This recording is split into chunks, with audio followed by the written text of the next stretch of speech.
Ketika malaikat menampakkan diri dalam kitab suci, ia muncul dengan cara yang tidak mengundang banyak rasa ingin tahu. Bahkan ketika mereka berbicara kepada malaikat itu. Kitab Ibrani akan memberitahu kita bahwa banyak orang telah menunjukkan keramah tamahan kepada malaikat tanpa menyadarinya.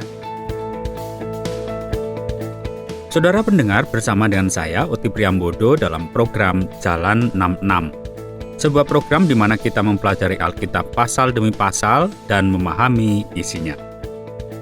Bersama Pak Yohanes, narasumber kita, hari ini kita akan mempelajari kitab Hakim-Hakim pasal yang ke-12 dan yang ke-13 dengan tema Masalah-masalah rumit dan kelahiran Simson. Saudara, siapa yang belum pernah mendengar tentang Simson? Seorang pria yang sangat kuat dengan banyak kelemahan. Setiap kita bisa membuat diri sengsara atau menjadi kuat. Seberapa besar usaha yang dibutuhkan untuk hal yang sama? Mari kita berhenti sejenak dan kita mencoba untuk memahami semua yang telah terjadi. Saudara yang dikasihi oleh Tuhan, puji Tuhan masih bersama kami dalam program Jalan 66 bersama saya Pendeta Yohanes. Tentunya doa saya supaya saudara selalu diberkati oleh Tuhan, apapun situasi yang saudara hadapi saat ini, dimanapun saudara berada, mungkin sedang dalam perjalanan, menggunakan kendaraan, ataupun sedang di rumah bersama keluarga tercinta. Doa saya, semoga saudara selalu diberkati. Kiranya program ini akan menolong kita untuk bertumbuh, semakin memahami apa yang menjadi kehendak Tuhan di tengah-tengah kehidupan kita. Saudara yang dikasihi oleh Tuhan, kita telah belajar kitab Hakim-Hakim dan sekarang kita sampai di Hakim-Hakim pasal 12 sampai dengan yang ke-13. Dan kita masih ingat ya, ketika kita belajar tentang Yefta, masih ingat di Hakim-Hakim pasal yang ke-10 sampai dengan 11, kita tahu bahwa sesuatu yang luar biasa. Nggak seperti yang kita bayangkan sebagai manusia, Tuhan bisa memakai siapa saja. Walaupun kita tahu bahwa Yefta ini sesuatu atau pribadi yang berbeda begitu ya. Karena dia lahir dari seorang wanita yang saat itu disebut sebagai wanita pelacur. Tetapi Tuhan memakai dia dengan luar biasa untuk menolong dan menjadi pemimpin bagi bangsa Israel. Saudara yang dikasihi oleh Tuhan, pertanyaan sekarang, ada apa ketika kita bicara mengenai pasal 12 dan 13? Apakah di sini juga ada hal yang ruwet seperti yang kita perhatikan di pasal-pasal sebelumnya? Dan kita akan tahu sekarang, saudara, bahwa ada konflik besar antara Yefta dan Efraim. Pasukan Efraim dipanggil dan mereka menyeberang ke Safon. Mereka berkata kepada Yefta, "Mengapa engkau pergi berperang melawan orang Amon tanpa memanggil kami untuk ikut bersamamu? Kami akan membakar rumahmu hingga tak tersisa." Wow, ini mengejutkan gara-gara nggak dilibatkan muara besar saudara Efraim.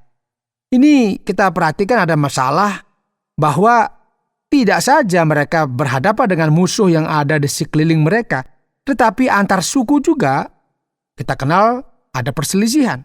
Ini namanya konflik internal. Dan kita tahu juga bahwa ada orang-orang yang memang merasa dia kok aku nggak dilibatkan, dia merasa tersisihkan dan akhirnya marah juga. Saudara, Yefta berkata, "Aku dan bangsaku terlibat dalam pertempuran yang hebat melawan orang Amon.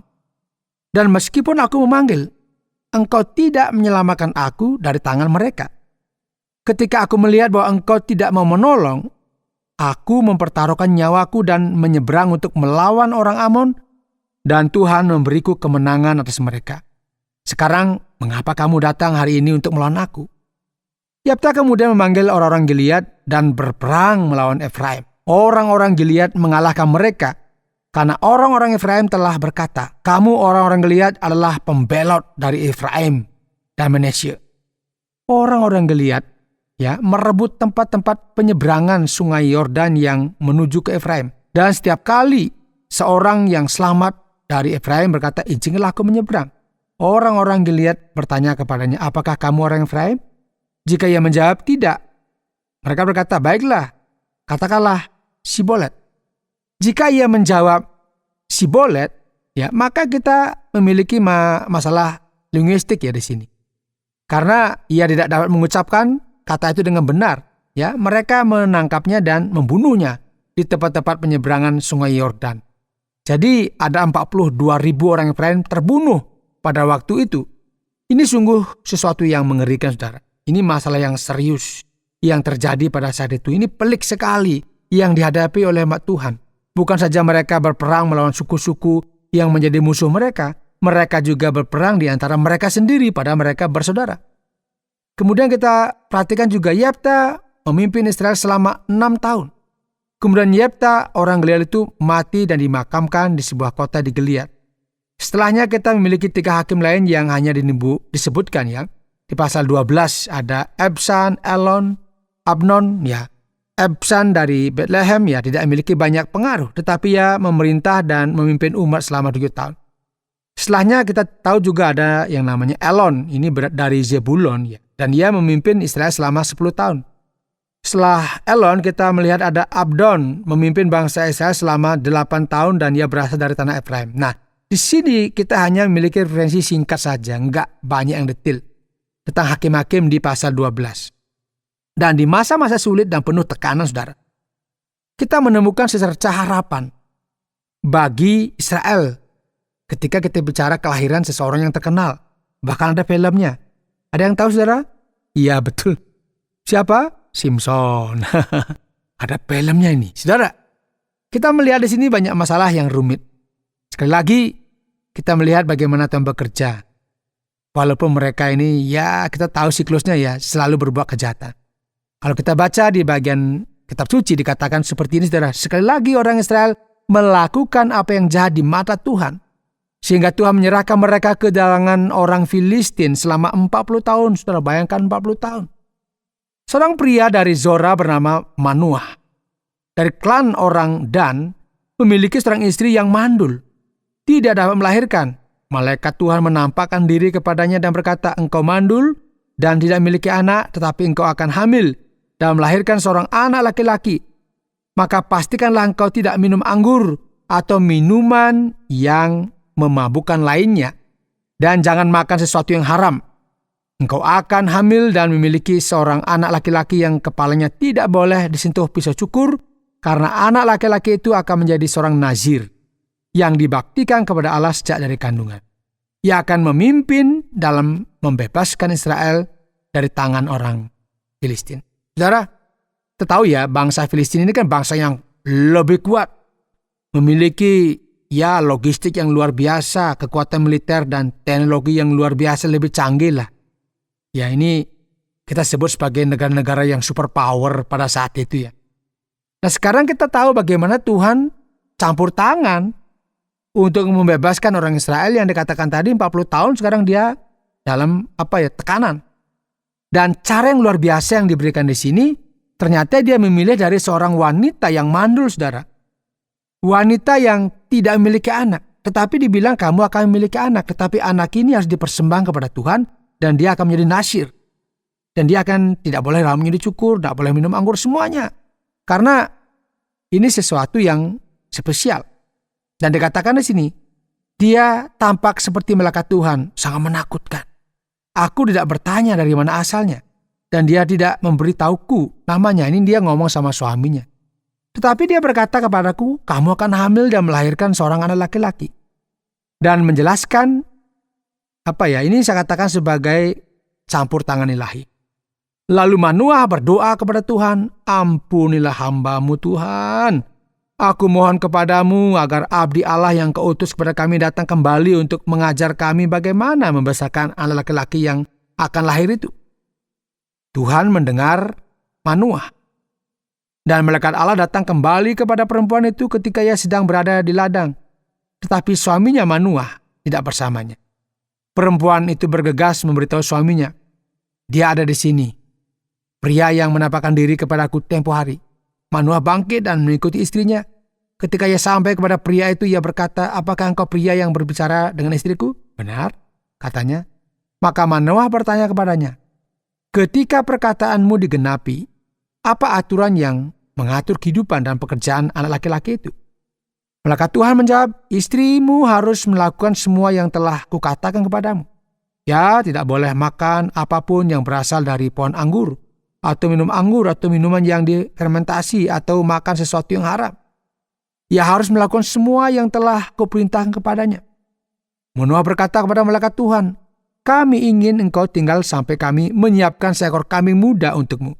Saudara lihat, menarik ya. Malaikat Tuhan menjawab, ya ini yang kita sebut sebagai teofania ya.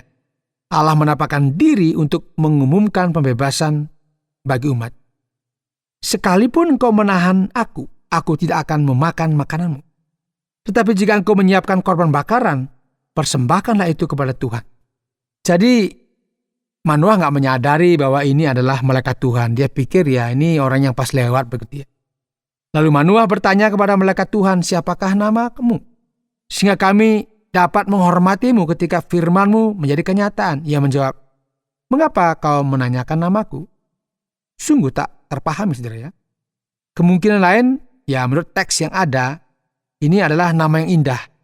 Nama yang ya tidak bisa kita sebutkan saking mulianya. Lalu Manoah mengambil seekor kambing jantan muda beserta korban sajiannya lalu mempersembahkannya kepada Tuhan di atas batu. Maka Tuhan melakukan suatu perbuatan ajaib di depan mata Manoah dan istrinya. Ketika api berkobar naik ke mesbah ke langit, naiklah malaikat Tuhan dalam api itu. Ya, saudara, lihat. Ini sesuatu yang luar biasa. Bagaimana Tuhan menyatakan kuasanya. Tuhan menjanjikan kelahiran Simson di tengah-tengah masa yang sulit bagi umatnya. Di tengah-tengah kelemahan mereka. Di tengah-tengah tekanan yang mereka hadapi karena menghadapi orang Filistin yang jahat. Tuhan menyingkapkan dirinya dengan cara yang luar biasa. Dan tentunya kalau kita perhatikan di sini, bahwa Tuhan sungguh-sungguh ingin menyatakan kuasanya. Manoah dan istrinya tersungkur dengan muka mereka ke tanah. Ketika malaikat Tuhan tidak menampakkan diri lagi kepada Manoah dan istrinya, Manoah menyadari bahwa itu adalah malaikat Tuhan. Kita ditakdirkan untuk mati, katanya kepada istrinya. Kami telah melihat Tuhan. Tapi istri menjawab, jika Tuhan bermaksud membunuh kita, Dia tidak akan menerima korban bakaran dan korban sajian dari tangan kita. Juga tidak akan memperlihatkan kepada kita semua hal atau sekarang memberitahukannya kepada kita. Saudara, perempuan itu melahirkan seorang anak laki-laki dan menamainya Simson. Anak itu bertumbuh dan Tuhan memberkatinya. Dan roh Tuhan mulai menggerakkannya ketika ia berada di Mahane dan antara Zora dan Esitaol. Ya, saudara, mari kita perhatikan dalam situasi yang sangat krisis, saya katakan di sini ya, situasi yang sangat genting. Karena bangsa Israel harus mendapat tekanan yang luar biasa dari Filistin. Bagaimana Tuhan mengirim orang-orang yang luar biasa. Ya, kita masih ingat ya, dia kirim Yefta. Dia bisa melawan orang Amon. Dan kita tahu juga bagaimana dia mengatasi perpecahan internal dengan orang-orang Efraim. Ingat, ada 42.000 orang Efraim terbunuh. Karena hanya alasan salah sebut Sibolet.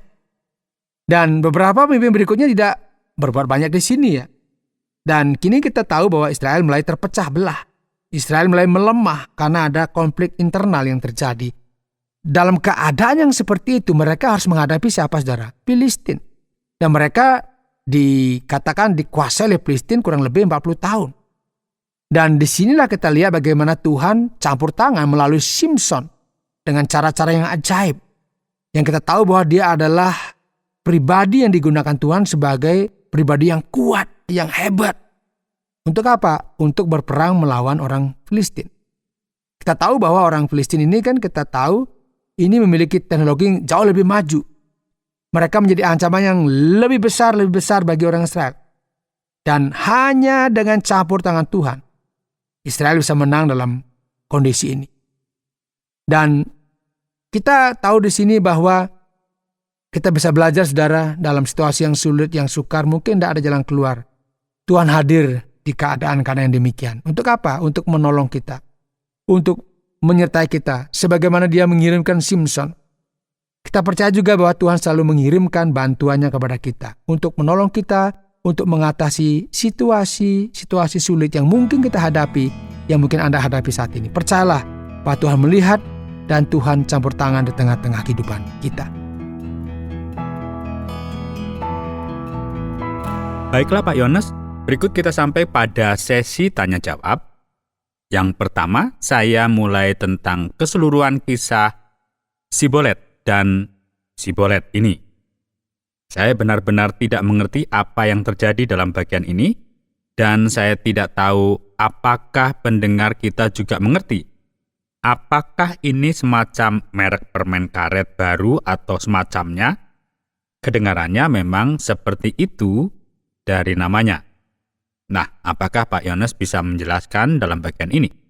Begini ya Pak Tia, ini nggak ada hubungannya ya dengan permen karet. Jadi ini ngomongin Sibolet, ini kan terkait dengan linguistik ya, bahasa. Ini kita bicara mengenai pengucapan yang berbeda dari suku yang berbeda begitu. Jadi si A mengucapkan begini, si suku B mengucapkan seperti begini begitu. Ini sehingga bisa ketahuan, oh ini bukan dari sini begitu. Jadi semacam ungkapan-ungkapan yang biasa ada pada masa itu ya. Kita tahu bahwa oh ini orang dari suku A, oh ini suku B.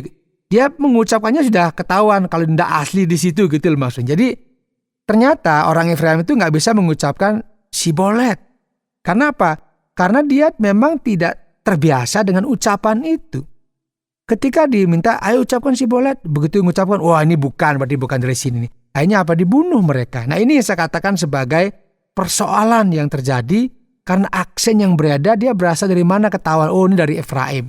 Ketahuannya. Jadi kita pun juga begitu. Seperti saya, ini dari sini tahu, oh ini dari mana? Orang Bali udah kelihatan, saudara, karena dari pengucapannya, oh ini dari Jawa, ini dari Batak. Langsung ketahuan, walaupun kita pura-pura menjadi Batak begitu ya. Kalau seorang Bali ya pasti nggak bisa bilang bahasa yang mereka bisa gunakan karena ketahuan cengkoknya berbeda. Nah ini kira-kira yang terjadi dalam kasus ini. Yang berikut Pak Yones, pada pasal yang ke-13 kita akan menemukan seorang wanita mandul. Sebelumnya kita telah melihat Sarah, Rebeka, Rahel, dan sekarang ini terjadi lagi. Iya, dan saya pikir sudah saatnya ya kita membuka klinik untuk membantu persalinan di sini. Ya ini kita harus tahu apa yang terjadi di sini ya sebenarnya. Nah, gagasan utamanya kalau kita perhatikan di sini, ini adalah sesuatu yang kepada kita ingin dijelaskan bahwa semua kuasa adalah milik Tuhan. Bahwa semua ini terjadi atas campur tangan Tuhan di tengah-tengah keadaan bangsa Israel dan ingin mengalami pembebasan. Dan itu Tuhan yang menjadikannya, Tuhan yang bekerja. Jadi kita tahu misalnya Musa ya, itu kan diselamatkan dari cara-cara yang ajaib. Semua dibunuh, Musa selamat. Bahkan kita tahu juga di dalam sejarah bahwa para leluhur kita tuh menikahi wanita yang sulit memiliki anak. Tetapi dalam momentum-momentum seperti itu Tuhan bekerja. Memakai orang-orang yang sebenarnya dalam pandangan manusia nggak mungkin punya anak, tetapi terjadi. Misalnya ibunya Samuel, ya Hana. Ini kan sesuatu yang Tuhan sendiri bekerja dengan cara-caranya untuk mewujudkan, untuk mencapai maksudnya bagi umatnya pada saat itu. Ini bicara mengenai bahwa kuasa itu milik Tuhan dan bukan di tangan manusia yang penuh kekurangan dan kelemahan. Menarik sekali kalau kita perhatikan sebuah pengamatan yang sangat baik. Nah, pada bagian pasal yang ke-13 ayat yang ke-7, apa yang dilarang Allah untuk anggur? Minuman fermentasi atau anggur dilarang. Apa sebenarnya arti nasir ini, Pak Yon? Ya, ini menarik ya. Sebenarnya ketika kita berbicara tentang minuman, di sini bahkan disebutkan bahwa dia tidak akan bisa minum anggur atau apa saja yang terbuat dari anggur. Dan tentunya ada berbagai macam tuntutan di sini ya kalau kita tadi perhatikan Poti. Ya, mungkin diet baru. Ya bisa bilang begitu ya, nggak boleh makan ini, makan itu. Ini kan seperti orang diet ya. Tetapi kalau kita perhatikan di ayat 14, janganlah ia makan sesuatu yang berasal dari pohon anggur. Anggur atau minuman yang memabukkan tidak boleh diminumnya. Dan sesuatu yang haram tidak boleh dimakannya. ia harus berpegang pada segala yang kuperintahkan kepadanya. Jadi apa sebenarnya yang kita lihat di sini? Jadi ini disebut dengan sumpah nazir. Tapi kita nggak ngerti karena ini kan terjadi pada saat itu. Tetapi kalau kita nanti membaca di Bilangan pasal 6, ya kalau kita baca di Bilangan pasal 6 di sana ada penjelasannya. Jadi kita tahu ada gagasan di sini apa? Ada sesuatu yang disebut dengan kesucian yang harus didedikasikan bagi Tuhan. Jadi mungkin ini semacam seseorang itu dikhususkan, orang itu nggak boleh rambutnya nggak boleh dipotong, nggak boleh banyak pantangannya lah, sehingga dia harus betul-betul menjaga kemurniannya. Jadi juga termasuk sini anggur. Mengapa? Ini kan pertanyaan. Ini kan sebenarnya anggur itu kan melambangkan kegembiraan dan perayaan. Nah, ketika seseorang itu dipisahkan untuk mengabdi kepada Tuhan, orang itu harus fokus kepada misi tersebut. Dia nggak boleh lagi berpikir, aku bisa minum ini, masih bisa makan ini. Jadi dia harus betul-betul fokus kepada misi yang telah diberikan. Jadi ini dikatakan sebagai seorang nazir itu mengikuti aturan-aturan dalam haul. Dia mengabdi khusus kepada Tuhan untuk tugas khusus. Nah, di saat yang tidak bisa dia mengikuti semua sukacita yang diberikan, yang harus dia bisa nikmati. Dan Simson lahir dalam keadaan yang seperti itu, dia harus mengikuti semua karena apa? Karena dia dikhususkan, diabdikan bagi Tuhan. Memang kita nggak bisa tahu semua detail kalau kita bicara nazir dalam bagian ini, karena memang tidak dijelaskan secara detail di dalam kitab suci. Baiklah. Nah Pak Yohanes, untuk mengakhiri sesi tanya jawab ini, dalam bagian ini rasanya aneh karena malaikat ini muncul dan beberapa hal terjadi. Dan mereka perlu waktu untuk mengenali dan melihat malaikat ini. Sosok yang ada di hadapan mereka. Mengenalinya sebagai malaikat Tuhan. Bukankah ini agak aneh begitu? Ini agak rumit ini. Ini ada dua konsep yang berbeda ya tentang malaikat Tuhan kalau kita memperhatikan di dalam kitab suci. Salah satunya adalah malaikat yang diutus oleh Tuhan itu sebagai makhluk yang surgawi. Nah di sini, jadi malaikat Tuhan sebenarnya adalah Tuhan sendiri kalau kita sebut sebagai Theophania. Tetapi yang mengejutkan ya, seringkali ketika Tuhan menampakkan diri atau ketika malaikat Tuhan menampakkan diri dalam kitab suci, ia menampakkan diri dengan cara yang tidak terlalu menarik bagi orang. Jadi biasa-biasa saja, seperti teman biasa begitu ya. Nah, kitab Ibrani itu memberitahu kita bahwa banyak orang telah menunjukkan keramah tamahan. Jadi sangat ramah, menyambut dan sebagainya itu. Ternyata yang disambut apa? Malaikat. Jadi Tuhan menampakkan diri tanpa memberi isyarat bahwa dia adalah Tuhan. Namun di saat yang sama, ini sesuatu yang luar biasa. Karena kalau kita perhatikan di ayat yang ke-6, ia memberitahu suaminya dan berkata, seorang abdi Allah datang kepadaku. Ia tampak seperti malaikat Allah, sangat mengagumkan. Jadi kita lihat di sini dia tetap memandang, ini abdi Allah, orang khusus, spesial karena memang tampilannya berbeda. Dan tentunya kita di sini seperti bisa diberi penjelasan bahwa ada kemiripan memang seperti manusia, tetapi ini kok beda, tidak seperti yang lainnya. Jadi ada ada sesuatu yang dia lihat berbeda, tetapi dia sendiri nggak yakin. Jadi kita tahu juga bahwa akhirnya karena dia nggak yakin, diajaklah, ayo kalau gitu kita makan. Nanti saya potongkan kambing. Ayo kita makan dulu sebelum mungkin ya melanjutkan perjalanan. Dan tentunya saudara, secara mengejutkan, pada saat itu ternyata ketika diberikan korban, jadi malaikat itu seperti menerima korban itu dan lenyap. Ini yang luar biasa. Dan dia menyadari, ini ternyata benar malaikat Tuhan. Malaikat itu menghilang tiba-tiba. Tepat sekali, dia menghilang. Ya Manoah ketakutan. Dia mikir gini, jangan-jangan kita udah lihat Tuhan ya. Semua orang tahu ya saudara ya, ketika bilang lihat Tuhan, ini kan sesuatu yang menakutkan. Karena dia pikir kalau melihat Tuhan pasti mati. Karena Tuhan ini kan maha suci, maha kudus, maha mulia. Kita ini siapa? Kita ini kan hanya debu saja. Kita melihat kemuliaannya. Jadi ini rasa takut. Jadi dia bilang, jangan-jangan kita udah lihat Tuhan ya. Kalau kita lihat Tuhan, pasti kita mati.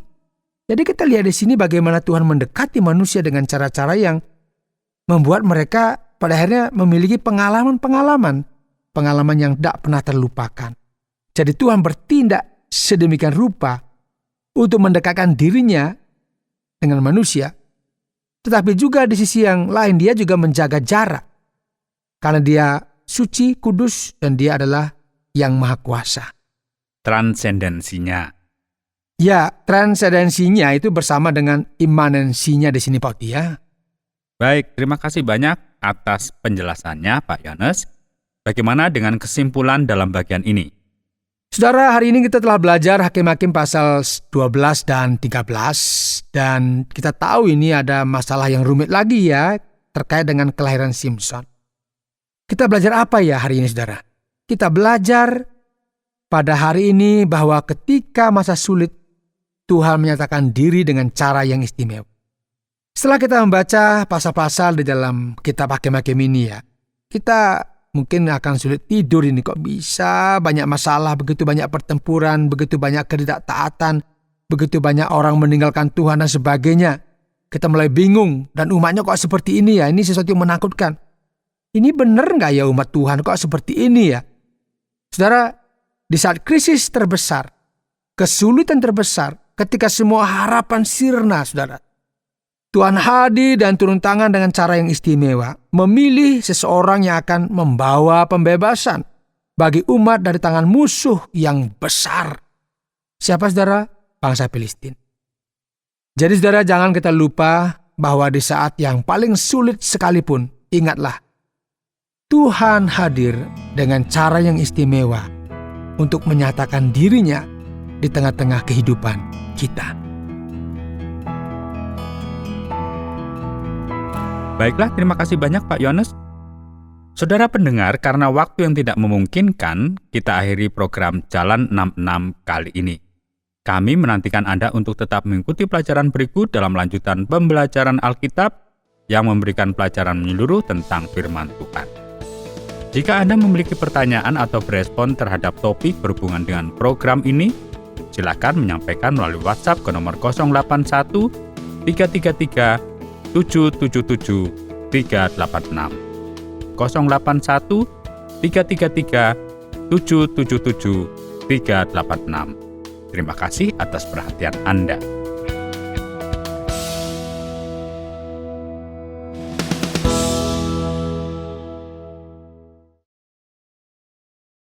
Terima kasih Anda sudah mengikuti program kami. Jika Anda diberkati, jangan lupa like, komen, dan share supaya Anda tidak ketinggalan setiap program terbaru kami. Jangan lupa juga untuk subscribe channelnya dan nyalakan loncengnya. Jika Anda ingin mendukung pelayanan kami, bisa melalui rekening kami berikut ini atau menghubungi kami di sini.